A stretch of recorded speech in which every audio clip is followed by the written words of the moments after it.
Right now, there is information sitting in front of you that would make your biggest problem smaller, and your brain is physically refusing to process it.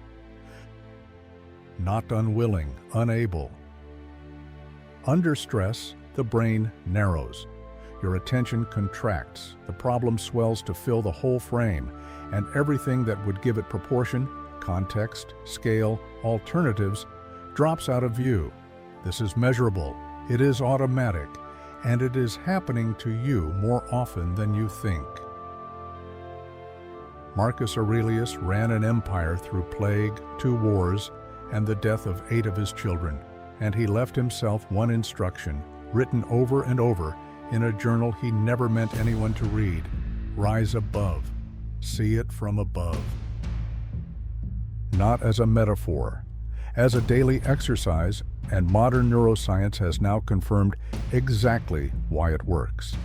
Here is the mechanism, and here is the protocol.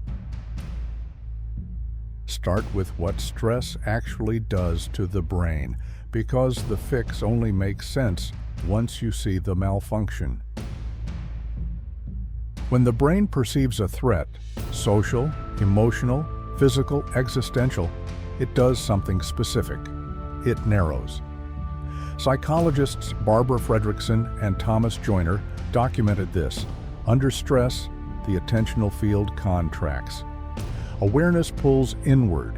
The perceived problem grows larger relative to everything else, and peripheral information, context, proportion, alternative interpretations, disappears. This was useful on the savannah. When a predator appeared, you did not need context. You needed to lock onto the threat and act. The problem is that the same machinery fires when your boss sends an ambiguous email, when a conversation goes wrong, when the deadline is tomorrow and the project is failing. And unlike the predator, which you fled or didn't, modern threats are chronic. The narrowing doesn't switch off, it compounds. You become, in a literal neurological sense, unable to see the larger picture. The information is available. Your brain is simply not processing it. Marcus Aurelius knew this as experience, not neuroscience. He watched it happen to the people around him and to himself, and built a specific exercise to reverse it. But almost every version of that exercise you'll find today gets the mechanism wrong. And the wrong mechanism is why people try it once and quit. Here is the error. Most explanations describe the view from above as a relaxation technique, a way to zoom out and feel calmer. That is not wrong. It is incomplete, and the incompleteness is fatal. The view from above is not primarily a relaxation tool. It is a cognitive restructuring tool. The distinction changes how you use it. You do not practice it to feel calm. You practice it to think accurately. The calm is a byproduct of the accuracy, and if you aim only for the calm, you never get either. Donald Robertson, cognitive psychotherapist and author of How to Think Like a Roman Emperor, describes the Stoic view from above as Socratic perspective-taking, the deliberate expansion of cognitive context to restore proportional thinking. In modern therapeutic language, it maps almost exactly onto what Stephen Hayes calls cognitive defusion, stepping outside a thought rather than being consumed by it. And the Stoics built a physical version of it, a spatial move the brain can actually follow, because the brain cannot fully distinguish between rising above a problem and vividly imagining that ascent. Which is why the next part is not mysticism, it is measured.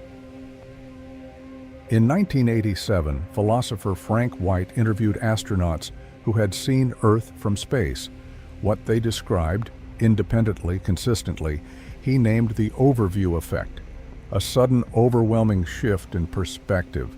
the dissolution of the sense that any single problem was as large as it had seemed from the surface. Many called it the most psychologically significant experience of their lives. Neuroscientist David Yaden at Johns Hopkins studied it and found a specific signature: reduced activity in the default mode network, the brain's self-referential story system, and increased activity in regions tied to present moment awareness and context. In plain language, the brain stops running its internal story about itself and starts taking in the actual world. That is exactly the state the Stoics were engineering. Marcus wrote, "Look at things from above, the herds, the ceremonies, the voyages, those who were born and lived and died." He was not being poetic. He was prescribing a mental operation that produces a measurable shift in processing. So here is the protocol: 3 stages. The full version takes 3 to 10 minutes. Once practiced, an abbreviated version works in under 60 seconds. Stage 1, the situation, close. Begin with whatever is causing the narrowing, the problem, the conflict, the anxiety. See it clearly, but from just outside yourself, not from inside your own perspective, as though you are watching yourself in the situation from across the room. This is the defusion step. You are not analyzing.